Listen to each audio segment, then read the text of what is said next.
On this episode of Metal Gear Resurrections, I'm joined with Maddie, aka Oles Raspberry, whose artwork warms the heart of Metal Gear fans and touched the spirit and soul of the series. And as always, our intro and outro music is by Fingers. All right, so I want to thank for Maddie, Raspberry, for coming on the Metal Gear Resurrection podcast. So how's it going? Oh, it's going well. Thank you so much for having me on. I gotta say, I came across your feed from Apache, from Hmm. Apache, and then from there it's just been like a rabbit hole, like going through all your artwork, not just for like the Metal Gear series, but like going past before that as well. Oh gosh, yeah, it's unfortunately Twitter is not the best place to have an archive, so going back through it is kind of a challenge. Yeah, I mean it's okay, it's understandable. Like I wish like little things like that, like Twitter can like fix on, like trying to like archive like work, especially for like people who are artists and such. But I have to ask, how did you get started with the series? So I started playing Metal Gear Solid March of this year, and I honestly don't know what specifically drove me to play it. It's just kind of one of those gaps that's been in my gaming history, I guess, for a long time. And I'm not good at stealth games. And so I think I was always kind of just worried that if I started it, I wouldn't be able to even get through it. But then I started streaming like a year or so ago, and Metal Gear sounded like a good game to stream. So I just went ahead and did it in March, and it just kind of went off from there. Yeah, I think like it's sort of like the community kind of like absorbed you and like brought you in and kind of like show like you out to like everyone to see and all that stuff. How does it feel like for, I mean, did you have an idea of the series before going into it, or is it just like completely fresh? I mean, I had bits and pieces, but honestly, so I had played like a Splinter Cell game Okay. back in high school or something. And so I had the impression that it was more like that, that it was more serious and just kind of more like I guess like military serious stealth game. So when I started it and realized how I just like I had no idea how goofy and insane and ridiculous of a game series it was. So that was just like I hadn't expected to like it so much. I was just like, oh, this is a game I'll play and it's, something I'll finally know about. But it just like how yeah, how silly and insane and interesting it is. It just like absorbed me immediately. Oh, and that must have been a treat for you. That the fact that Metal Gear's there are serious points, but then there's like the crazy, zany, and utterly like wacky levels to it. Yeah, yeah, exactly. And yeah, and it just like I mean that's just the kind of stuff that I love, so it was perfect. Gotcha. Um, yeah. So, what are the games you've played so far? You played the first one. Have you gone through Yeah, all of them yet? so I've gone through Metal Gear Solid 1 through 4, and I've played Metal Gear 1 and 2, and I'm currently playing Acid. So I still have uh good like maybe 5, 6 or so games in Mhm. the Metal Gear series to play. Okay. Seeing that you're quite like new and fresh into it, how did you feel like going from like Metal Gear Solid 1 to Metal Gear Solid 2, where the game for Metal Gear Solid 2 was starting off with Solid Snake, and then all of a sudden, once you get past the tanker portion, it just like changes it entirely and brings you like a whole new character. Did you feel that was more refreshing or? So I already knew that Metal Gear Solid 2 was right in because I mean just like I grew up in video game world. So I remember back when it came out, everyone freaking out about it. And I think honestly I was surprised that you play as Snake at all because I was expecting to play Raiden the whole game. So it's kind of like almost backwards. But um that currently is my favorite game I've played. I think Metal Gear Solid 2 is honestly like as far as gameplay and story and everything goes, it was just the most like smooth and enjoyable experience I've had. Yeah, it seems to be like it's a mixture of like two and three, where that seems to be a lot of people's favorites. It's always it tends to be around there. Like I can understand like Yeah. two is like it's very it feels like very refreshing to play an entirely new character, kind of like put yourself into that character. And with three, I can understand like why people love that as well, because it's like the prequel to all the entire story for this to saga. Yeah, and I love three, and three was, I think, especially probably the most fodder as far as like my comics and stuff go.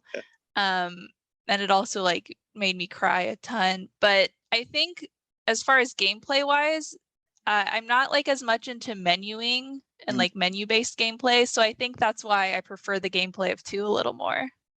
Yeah, no, I understand that because like three is just like if anything, you get hurt, you're hungry, you have to like open up a menu, kind of like Yeah, and just like like forgetting what I have in my backpack and things like that and swapping stuff out. It makes the gameplay a little less smooth than two, in my opinion. now. I have to ask, for your doodles, um, where did that come from entirely? Like, did you have a background in art yourself? Yeah, so I mean I've like always been drawing my whole life, and then I also went to art school. Um I went to like a terrible for-profit art school, but I went to art school nonetheless. And yeah, so I have a pretty solid background in art. Gotcha.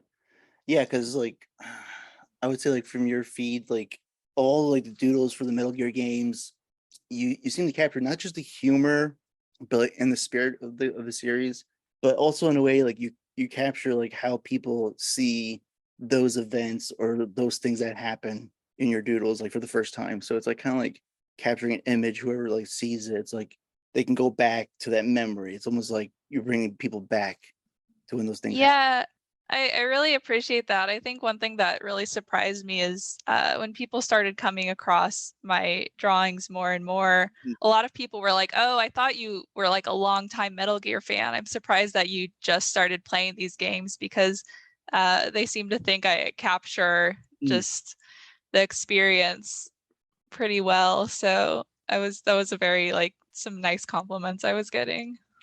It's also kind of good because like there is a lot of people that like in the community that you know they've been playing the games throughout their whole lives, and it's refreshing, especially for me. Like when I come along a person who is relatively new to the series, so it's like I'm happy that like yes, people are coming in fresh, new, and the series is growing, especially for a series that is very stagnant and stale at the moment, and it's just nothing's happened for the time at this time.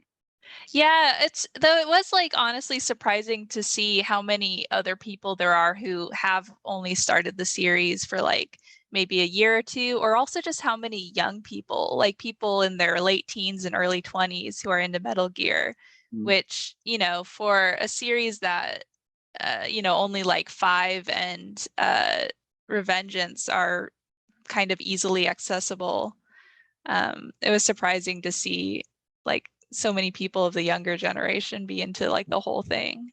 Yeah, because most of these, I mean, you can get the Legacy Collection. That's pretty much just PS3. Like if you want to go back and spend the money and look for like a really good system. Like I could see like maybe I thought like it was gonna be like apprehensive, like trying to get people in it because like you got to go back, especially if it's a kid right now who like plays like PlayStation 5 or PlayStation 4. Like, do they want to go back for this series? Like, will it be enticing to them?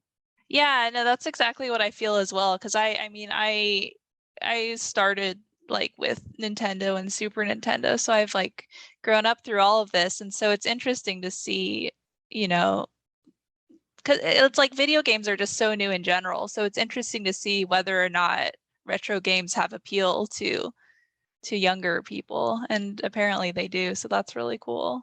Yeah, because I can see like in like the landscape, like a lot of like indie games, a lot of it's like their looks and appeals like towards like the retro, going back, like showing like this new game and like what would have been what it looked like for like NES or like even like Super Nintendo kind of graphic style.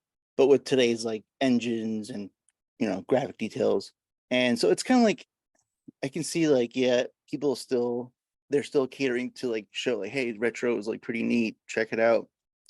And maybe I'll get people to go back and check out other games from that time that they're like creating an homage to. Yeah, definitely. And like for a long time, pixel graphics have been cool, but now we're also starting to see like kind of PS1 style retro graphics also make a comeback. Let's see, for Metal Gear, what's been like your favorite moment for the series thus far? Oh gosh, my favorite moment. Kind of hard because for some people it's like a bunch of moments, you know. Yeah. Uh, I mean, I think like one of my favorite moments is when you're riding Mm. and you're fighting against Solidus, and then Snake and Otacon show up in the helicopter to help you out. It's just like, Oh I don't yeah. know. They're like my dads, and I just felt so happy. I'm like, they're here to help me. I'm just a little baby, and I need their help, and they're here. And it was just so good. But I'm like, just like thinking about how much crying I did through 3 and 4, and I don't know if those are those are the moments I want to remember particularly. But Well, I would ask like, especially because I saw your like your feeds and everything, and how you're like it was getting to your emotion. Like, what did it hit? Like, what parts of those games like hit like your emotional chord?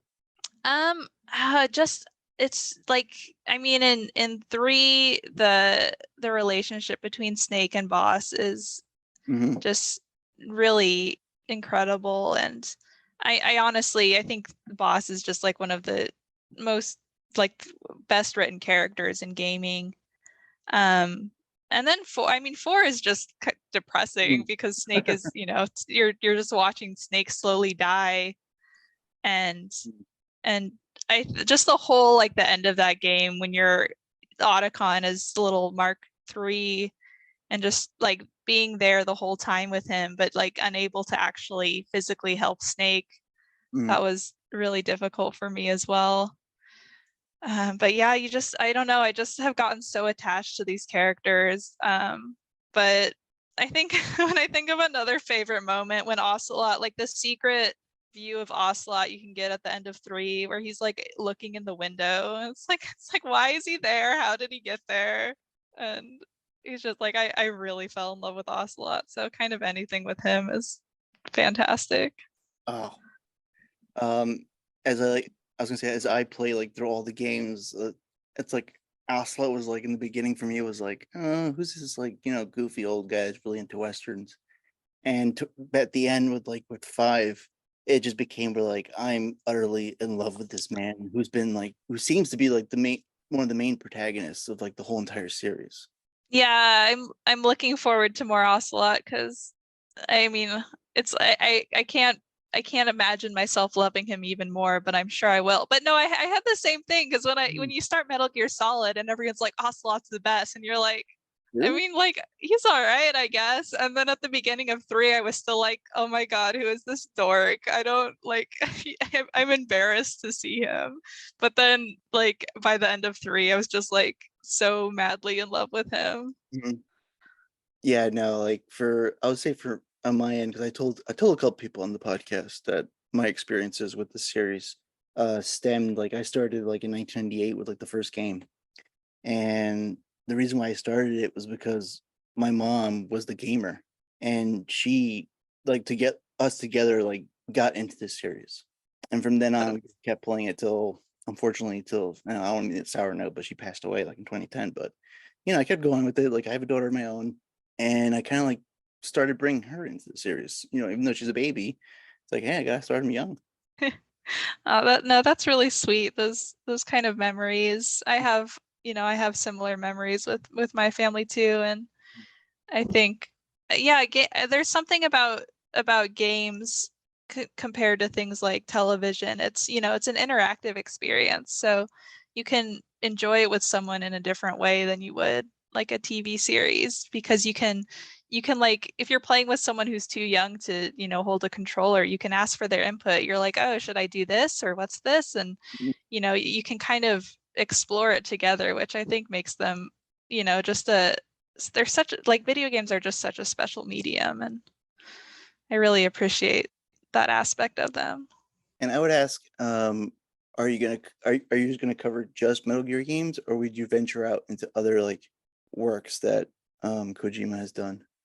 Yeah, no, I definitely plan to check out other stuff. I'm like, especially I think I'm interested in uh, like Police Knots and Snatcher a lot. And I do want to check out Death Stranding, but it's like one of those things where it's like my game backlog is already insurmountable. So when I finally get to those, who knows? And I still have, a handful of Metal Gear games to get through. So I probably have at least half a year, or maybe even a full year of Metal Gear before I'm finished with the series. Oh, I would say savor it. Save Yeah, no, it. I'm trying to Especially go personally. slow as I can, but yeah, it's just like it's like hard. It's trying to balance savoring it, Mhm. but also being extremely excited about it. Oh, and those are like the moments where it's like, for like fans, like you love hearing that because like everybody can put themselves into that moment. That may be why like, um, I would say like maybe people have like attached themselves onto you is because like they want to see how you feel, how you are going through these moments through these games. Because like I said before, like it brings it back to everyone else's experiences, and it's always fresh to see someone like going through them, like what other people have gone through in the past. Yeah, no, I've definitely had people, be like, "Oh, I can't wait for you to get to this." I have a lot of people who are really excited for me to play Peace Walker. So yeah.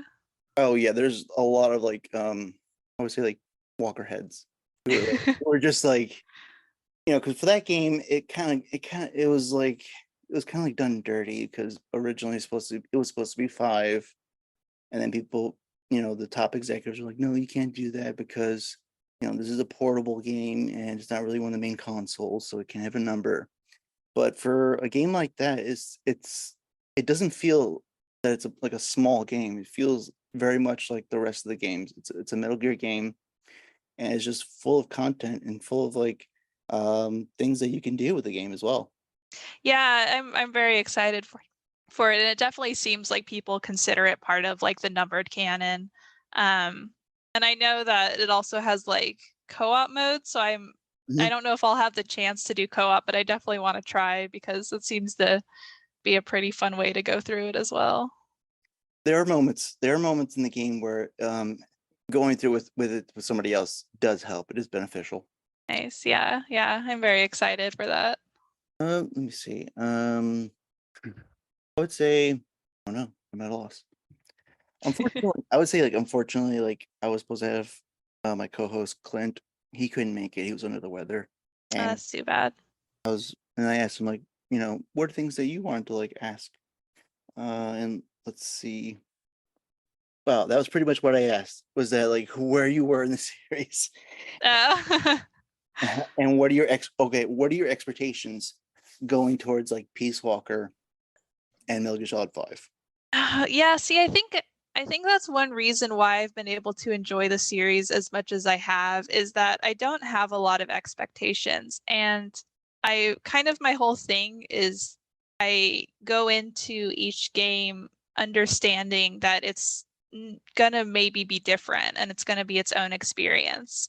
Mm, Because I mean, like going into four is, a pretty different experience than the other games. It's obviously very cinematic. mm, The gameplay is incredibly complex. And it's very different because you're kind of in these war zones a lot of the time. But so I mean, because most of my thing is I just want to see more of these characters and more of this story. So anytime, if I go into a game and it's like I get to see Snake again, then I'm pretty satisfied.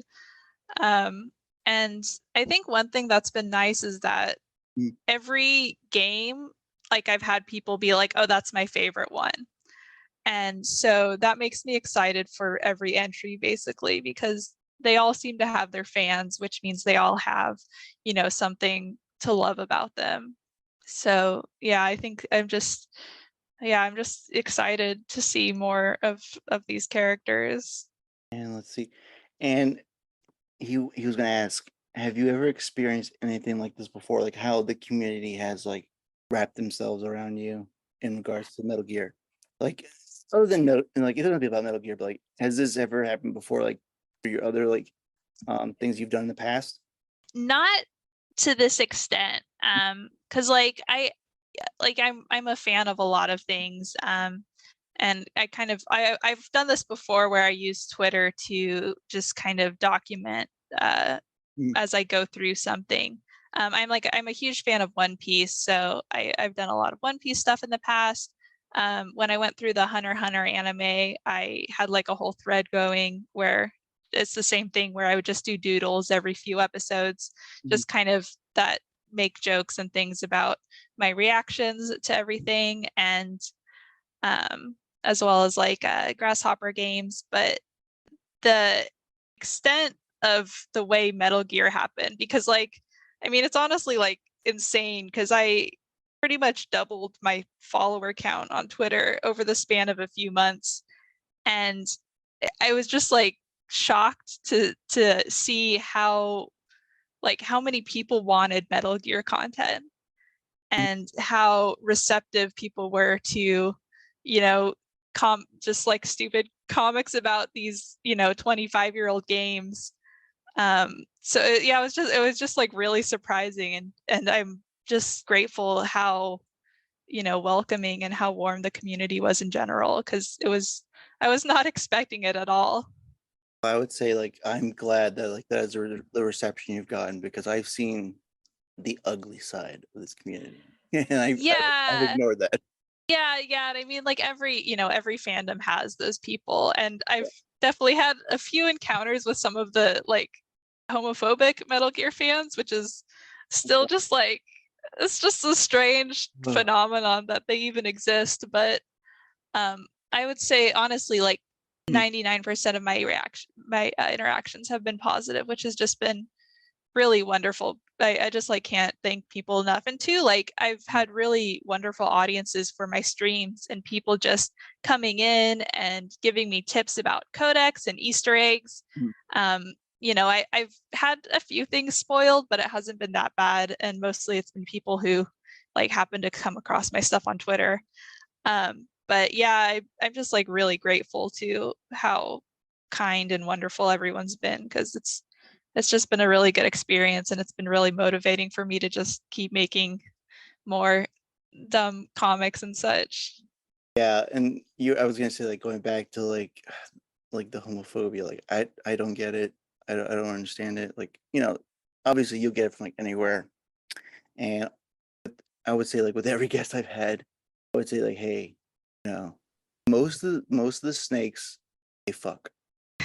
And and I don't care who they fuck. It's like who cares? Like what is it like about it's like it's so offensive. Like it's because it's like is it your beliefs or anything? I have no idea. I'm just like I'm just like always like shaking my head every time I see like on Twitter like someone go like when they see like fan fiction or like fan art where it's like it's either like Big Boss or Kaz or like Big Boss and Ocelot or like even Snake and David and Hal. I was like, why is that so offensive to you? Like, why do you give a fuck? Yeah, it's honestly it's incomprehensible, It's in the especially yeah. yeah, especially when so much of it is like really sweet. Hmm. Especially like anything that's Snake and Otacon. I think they have like one of the most like pure Hmm. relationships. And I would say that most Metal Gear fans like them together. And so Oh, when you get those few that are just like totally against it, that's just what's your issue, dude? But whatever. I just ignore them. I usually I'm bad at ignoring people. I drown them in like more fan art that I find out. Okay, that's yeah, no, that's what I did make a tweet to that effect. I was like, anytime someone complains about making Snake and Otacon gay, I'm gonna make them even gayer, if that's even possible. I mean, come on. Four is the story about two dads raising their daughter in this crazy world full of PMCs. Yeah, it's beautiful, and Fine. especially like the ending of four, where Otacon's just like, hey, let's, travel the world together with our daughter. And It's beautiful.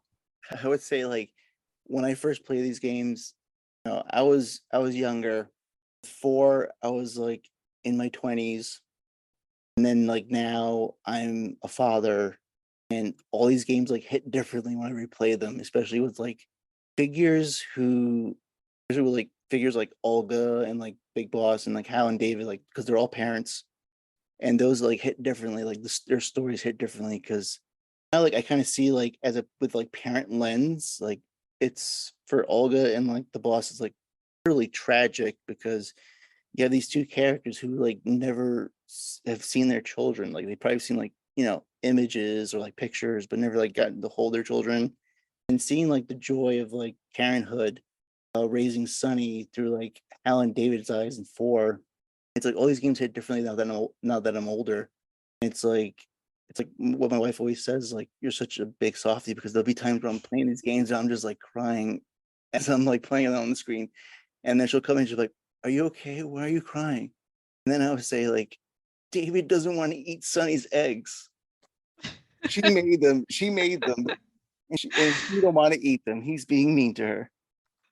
Yeah, no, that's really sweet. I mean, yeah, it's just these characters are so beloved, Mhm. and yeah, I just like they have really strong relationships, and I think enjoying and appreciating that is such a big part of the game. I think that's what it is. It's the section of fans, it's like obviously people can enjoy things any way they want, but the section of fans who like Metal Gear for the military aspects of it, it just seems so strange because for me, that's like least interesting part for me. And it's also like not. It's also like not the message that the creator had intended for the series. Right, right. It's all very anti-nuclear, anti-military, and Yeah, it's anti-military industrial complex. Like it's yeah, kind of like, it's and it's like the beautiful blend of like with real history with this like this world that's been created. And then you kind of see like, yeah, it kind of like wants you to like open your mind, open your eyes to like you see in your own worlds and what you see in your own governments. yeah. And I was like, yeah. I love the mixture of real footage Hmm. into the games. There it just makes them so much more of an interesting world to go into because it's like this pseudo reality that Hmm. is similar to ours but is also kind of a little it's just like it's a little more fantastical and a little different, but there's still those connections, and so it kind of brings you further into the world because it's technically taking place in our world, or at least some version of it. Yeah, and that's what like it's always like so fascinating about like these like these worlds that Kojima has created. It's like, yes, there is some grounding to it. There's also like these fantastic, like you said, like these fantastical like characters within this world that we see blending with like you know what's happening in the history of the real world, past, present, and what we are hoping for like later on down in the future. And it's like one of those things where I see like all these people where like they're like, oh, pro military and pro, like they love the weaponry and all that stuff. And I just point at the sign, like I tap the sign saying, there's some Tom Clancy stuff that you might enjoy. Yeah, yeah, it definitely yeah, it seems kind of I don't know. It's just, yeah, again, it's just strange for people to latch on to that aspect of these games. It seems like the the least important thing about them. I know. I know. It's I was gonna say this seems to be the episode where it's like, what gets our goats with all these people? But yeah, I mean, only gripe would be like seems like Nintendo just wanted to take David's butt away in the Smash Ah, Bros. yeah, that was but didn't they put it back? I would say for Brawl, the booty is there, but for like the new one for like the Switch, the Ultimate Smash Bros. Ultimate, they took away the butt, and that's what like made it kind Ah, of go nuts. They're like, Disappointing. that's not our David. Like our David has, I was gonna say, like cheeks that would clap. Yeah, yeah, no, for my streams I have, I have some various sound drops, and one of them is David Hayter saying dummy thick. So I definitely appreciate that aspect of it. It was funny though, because when I started Metal Gear Solid 1 and I like go into it and I'm like, where is Snake's butt? Like everybody talked about Snake's butt and it is completely flat in that game. But it gradually got better, and by 4 I spent so much time doing his little worm crawl Oh because my god, you know it's so blatant, like with the crawling. It's like the way he goes, so if you go so slow, like the yeah. butt just goes like up in the air, like So down. when I finished 4, I got my animal ranking was Mm. inchworm because I had spent so much time crawling, which I guess is, a testament to my values. I mean, you're not the only one. You're not the only one. There's That's good. They put it there for a exactly reason. there are things in this game for a reason, especially with 4. Mm. The whole like grabbing of the statue and breaking, like would it be like a faux David statue, like breaking off the crotch, and like oops. I Yeah. think there's a trophy for that one too. Yeah, no, that's one of those things where I'm glad someone was just like, no, just keep holding on to it. Promise. Just stay there for a while. And yeah, and that's like another thing, like it's like so great that it's like you have somebody who's like the voice, this beloved character, like that like goes into it, and I would like, that sees the landscape and say, hey, this is like the popular part and I'm going to partake in it. So having the dummy thick David Hayter is just like kiss for the fan. Yeah, I mean he's so beloved, and I love how like even on Twitter he just like sometimes takes on the persona of Snake. He's like fully embraced it. And most recently on Twitter when there were all these polls going around, and there was this big like iconic Yowie couple poll, Mm. and David Hayter started Mm. like getting really invested in it. And every time Snake and Otacon were up, he was like, guys, he's like, you gotta vote for them. And it somehow, this pairing from these old games, this pairing of kind of smelly old guys from these old games ended up like getting way further in this iconic Yowie poll than anyone ever could have imagined. And it was just like, even though, they didn't end up winning, there was just something really beautiful about watching the community get together and just cheer them on. It was very sweet. And it's like, and I would say like, and that's the beauty about this community. It's like, and when you want to see like the good things about it, it's like that is a great example of basically like how this community like pulls together, especially with like the talent that was behind the voices of these characters. So it's like, listening to like other podcasts, past podcasts, so like with all the other voice talents, the ones that are very like heavy into social media, pour themselves right into the community as well. Like, years have gone by, not voicing these characters anymore, but still linked with the community. And that's just like one, like a thing that's like I like to see, like that's great. Like especially for someone, if you want, especially if you want to get like newcomers into the series for this game, because other than like you said before, like other than Revengeance and 5, who were like the most accessible games, ones are like, you can go to GOG and get like Metal Gear Solid, Metal Gear. But for like the other ones, it's like you get the Legacy Collection or like buy like the physical copies of like the HD collection.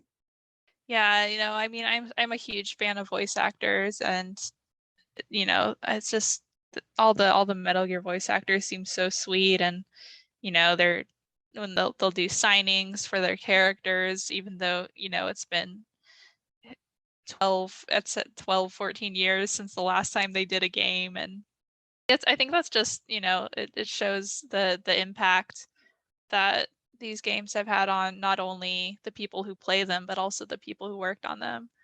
And it's just really nice to see, that it leaves this lasting impression and this lasting community. I would ask, you're doing your doodles. What do you what are you primarily looking for when you're like when you're starting them, like constructing, like what parts So you see? so ideas always come for me like outside. Like I never like sit down and I'm like, okay, I'm gonna think of something to draw. It's always when I'm like working or like exercising or something that these ideas come to me. And then I usually like hastily write them down, or write down like a sentence or just like a really quick sketch so I can remember them.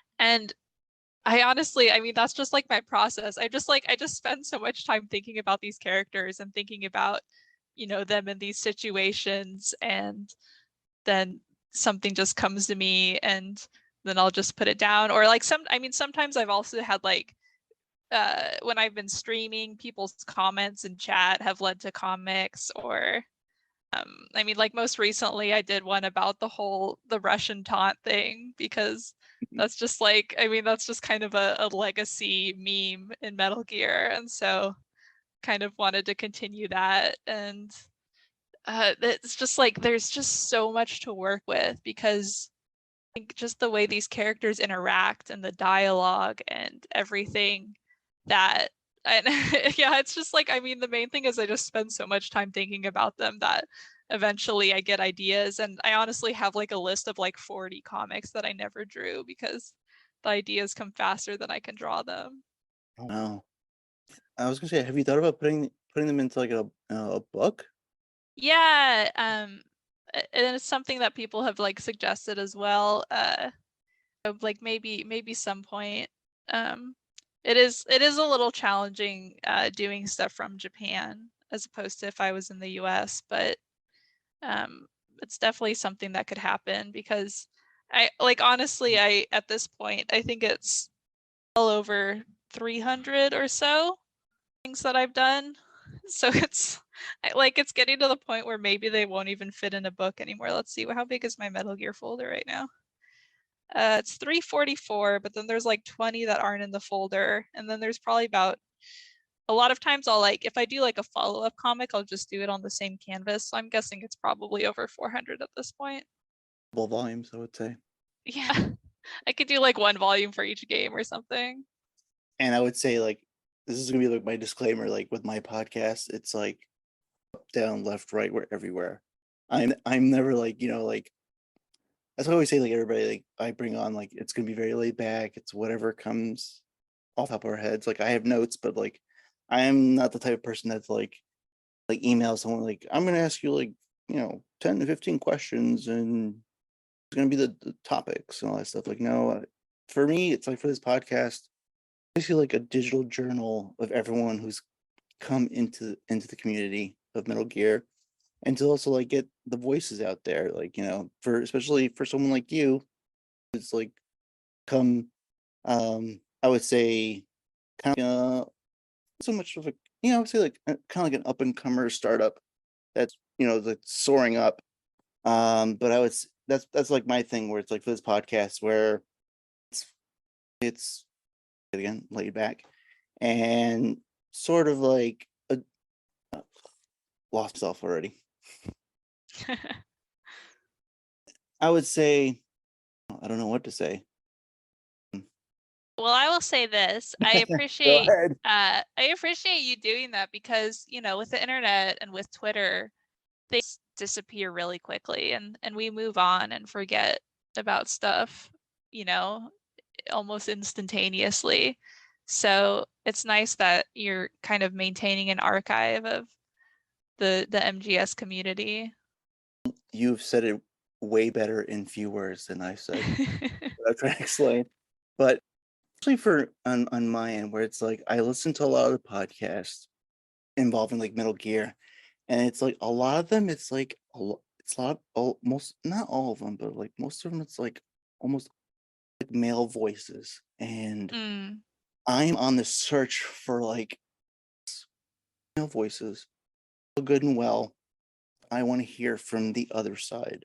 I want to hear from the perspective on that side, and not just that. Like I was, and mine's more inclusive. Like I want to include people from LGBT community as well, and because I don't really hear from a lot. Like I want to hear from more both sides. And that's why like, I'm always like going on the heavy. Like if I see somebody I haven't come across, it's a lot to like go through and to sort of like dive into, especially with this community. It's like there's so many people, there's so many voices, but I will always lend a hand and open up my platform more other than the men because I've heard the guys already. But I mean, yeah, yeah, for sure. That's an issue in basically all of gaming though. It's, yeah, you know, but I appreciate it. I think, and definitely, I mean, I think Metal Gear has a pretty strong LGBT LGBTQ community. So I think you can find a lot of really interesting and talented people in that side of the community. most definitely. And I would say like I have like a whole like my calendar is like full where it's just like I remind myself like what days I'm doing and who am I talking to because I will like reach out to people and then like everything else like with time with like life you forget things and thank God I put everything on my iPhone calendar where Oh yeah. like within like a couple of days like you have such and such you're gonna talk to soon. I'm like, oh yes, like let me make sure like I'm ready for that person. Oh yeah, no, I understand. I have definitely, as I've gotten older, I'm like, I need to literally write everything down. Otherwise I will forget everything that has ever happened. I've apologized to so many people saying like I'm sorry I've forgotten what we've like have discussed in the past, like can you refresh me? I'm older now, it's like age is like starting to like take its toll. Yeah, no, I feel that. And also just like, I think a lot of us too have a lot of projects. Mhm. And I mean, I have multiple jobs, and then I also have streaming, and then I also have art, and keep track of all that is nigh impossible unless I literally put everything in a journal. How about that's like one of the things I was going to ask you. Like, what brought you over to where you are right now in Japan? So I work as an English teacher. I'm through the JET program, which is kind of the standard program that people go through to teach English in Japan. And for a lot of people, it's kind of a doorway to move to Japan because otherwise it can be rather challenging. I studied Japanese in school as well. So yeah, so I teach English at elementary and middle school. Um, and and then Mm. I'll be I've started another side job which I'll be revealing within the next few weeks. Say how is it like compared to like versus the States? Like what were like the things that like obviously no, I would say like obviously it's different. Like, but what are like sorry. Um, how is it like compared to like living in the States? It's I mean it's really nice. I live in a super small town in the countryside, and I have a pretty quiet life out here. I just I go to work every day and come home and play video games pretty much. It's it's obviously challenging with COVID and everything. People here still wear masks everywhere. So that's made it difficult as a teacher because I have only seen half of all my students' faces. So it's especially when they all like in middle school where they have to wear a uniform, it's increasingly difficult to tell them apart. Um, but yeah, it's really nice. It's like for me, a lot of people, aren't very familiar with the geography of Japan. And so when something happens in Tokyo, people are like, oh, you should go see this. And I'm like, Tokyo's literally like 8 hours from where I live. Um, yeah, I lived in Japan for a little under a year back in college when I was studying. Um, but I mean, I love it here. It's a nice little quiet life, and one thing that's I don't know if it's a good thing or a bad thing. I have very easy access to merchandise, and my Metal Gear Solid merchandise collection has exploded. Uh, like I'm not really sure if it's a good or bad thing. Maybe my money could have gone to something better, but well, I got lots of little plastic guys to make me happy. I would say your budget now has like gone into Metal Gear as well. Like with Yeah. I mean, It's that's okay. ridiculous. It's okay. Like you're entitled to like, here and there to like so fandom. Yeah, it's just Japan has a really good like used goods, like lots of ways to buy used goods, and so I'm just like always browsing sites, probably when I should be doing something else, but oh man, I don't know. I just love little plastic guys. They just make me happy to look at. I think we're all experiencing that, like when we are like relegated to our homes. The only link we had to the outside world is through the internet. So a lot of like online shopping has So been yeah. rampant throughout the past couple of years. Yeah, and it's just bad because like Mm. sometimes I'll just see, it'll be like, oh, like here's a bag with Snake's face on it, and it's like only $5, and I'm like, well, I don't need this, but it's also only $5, so why would I not buy it? I would say like, oh man, that is exactly what's going on in my life right now through me. Yeah, and it got really bad with t-shirts too, Mm. because like 10 years ago for the 25th anniversary, Uniqlo had a huge Metal Gear line, like I think 20, 30 designs. And I probably have about half of them now because they just like they show up and they're really cheap.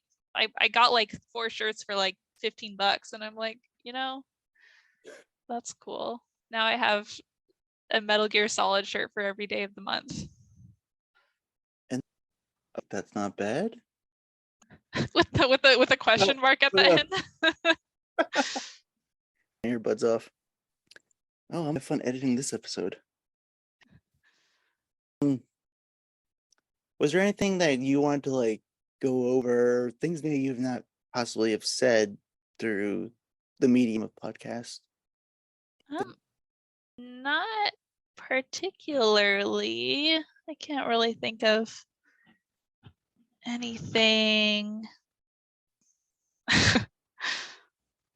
I always feel bad because like I'm always like super prepared on this one, and I am. I think escapes my mind. No, that's cool. That's like when I plan a lesson. I'm like, all right, I got this all written down, know what I'm gonna say. And then I get there and I'm like, and I look at my notes and I'm like, wait, what did I mean by that? Um, like what's gonna be your future endeavors? Like, are you gonna like there or else? Yeah, so Hmm. like I said, I have another job Hmm. in the I'll say as much as it's in the game industry. So I'm still teaching Gotcha. for a while because I'm on a contract. But I'm hoping to kind of slowly make my gaming job my main thing. And I don't know how long I'll stay in Japan, but at this point it's looking like I may be here for, I don't know, maybe like 5 years or so. I don't think I'll live here my entire life, but I think I'm in the phase of my life where I'm gonna be here for at least a few years. I would say like that is so cool and so interesting because like someone who has heart. I've only lived in the state of New York my whole life. I was born and raised in Brooklyn. In upstate New York. Parents were like, city schools are getting a little bit too rough. We need to get out of here. Let's go to the suburbs.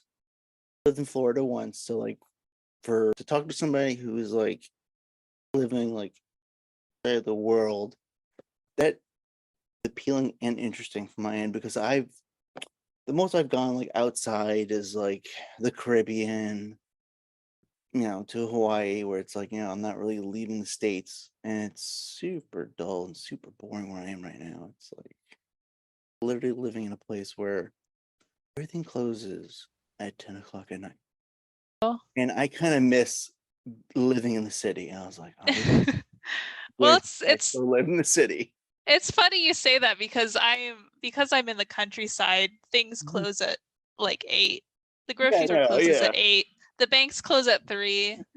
Um like I'm so far in the countryside, like we have like maybe 2 restaurants here. I have to take a train if I want to do any kind of any kind of shopping outside of groceries. So, even though I'm in Japan and there's a lot happening in the country, Yeah. my normal day-to-day life is very, very chill.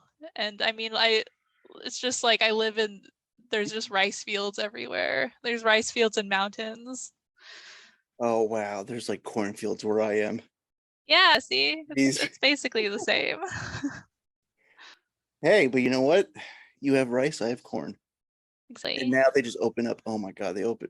Um, yeah, I'm breaking the topic, but like there's like a weed farm because like in New York State, it's legal. It's a huge weed farm, and I literally drive by it just so I can like get a whiff of the goods. Roll my window down and drive by and just take a deep breath and like, Yeah, I gotta say, you don't get that here. oh, I would apologize to you, Maddie, for digressing and divulging. And then um, yeah, like I was gonna say like I don't want to hold you up or anything because I know you have a meeting afterwards, and I'm gonna edit like this episode of me stumbling and bumbling and going Yeah. Hey, how do you feel? Like, got all it out on this episode? Yeah. Yeah. I I don't want to mean, feel like you're like, oh, I got asked to be on an episode, and the guy really didn't ask me much. no, it's great. It's yeah, talk about Metal Gear and the community and art and kind of what's coming next. So I think that's about everything. And I would say, like, if the people want to reach you, Maddie, where can they reach Mhm. Yeah, so my main thing is Twitter, where you can find me at Oh That's Raspberry, the letter O, that's Raspberry. It is a Simpsons reference. Um, I am also on Twitch at the same name, Oh That's Raspberry, and I post my VODs on YouTube, same name. And yeah, Twitter is really my main thing. I also have, if you're looking to see some of my Metal Gear stuff, my pinned tweet has a bunch of my Metal Gear artwork and clips, so you can go through those. Yeah, that's about it. This is good. This next part is going to be the post credit of the hold up. The name is a Simpsons reference. It is a reference to the Yeah. season. Let's see, what is it? Is it season 6? Season 6 episode, King Size Homer, where Homer gets really, really fat. And there is a part where it's 7th season, my bad. There is a part where he steals an ice cream truck and he is driving by Lisa and Ralph in the school bus. And as he drives by, he eats an ice cream and he says, "Oh, that's raspberry." And then he goes off. And so, yep, it's a Simpsons reference. If you look on my Twitter page, you'll notice the banner is of Homer in the Moo, and that's yeah. It's my mind because the reason why I asked because my daughter, who's like only 19 months old, is super into The Simpsons. She doesn't like any other kid stuff. She just loves The Simpsons. I've been like binging with her, and I can't believe I missed that. It's beautiful. Yeah, so Like, yeah, my kind of my start on Twitter actually was Simpsons, and my friends run a Simpsons podcast called Talking Simpsons that I've been on a couple times. So yeah, Simpsons is a very big part of my life, and if you watch my streams, you'll usually hear at least one or two Simpsons references. I'm super guilty. Like I try to get on your streams, but it's at times where it's like I'm either at work or Oh, no, don't worry at all. Don't worry. It's not something I expect people to watch. I know it's hard, and also just not everybody likes watching streams, so don't feel bad at all. oh, I've just recently discovered the streaming world, and it's like I've been sucked into it. Yeah, well, like I said, all my VODs are on YouTube too, so if anybody ever wants to go back and watch me cry for 2 hours over Metal Gear Solid 4, it's there. All that stuff on this episode show notes, especially our episode that you went through with Metal Gear Solid 4. Thank you. I want to thank you, Maddie, for coming onto the podcast for Metal Gear Resurrections. So much for having me. Oh, you've been a treasure. Oh, You're a treasure too.